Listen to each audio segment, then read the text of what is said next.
I love cucumbers so much, and everyone knows they're a great crunchy vegetable. It's so low in calories, but what you may not know is that they're an amazing carb swap as well. And by a carb swap, I mean you can use it in place of rice or in place of bread, even in some recipes. With only 20 calories and 5 carbs in a small cucumber, they are a total winner.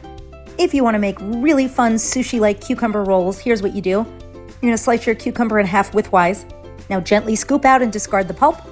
And then just pack it full of filling like tuna salad or smoked salmon and cream cheese or chicken salad, anything you like, and slice it into sushi-sized pieces.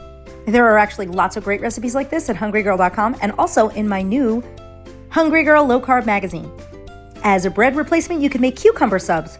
For these, you slice the cucumber in half lengthwise, then scoop out those seeds, blot away the excess moisture, and load it up with your favorite deli meats, cheeses, and spreads. Check out the tuna cucumber subs and ham and Swiss cucumber subs on my website. And of course, there's more in the magazine.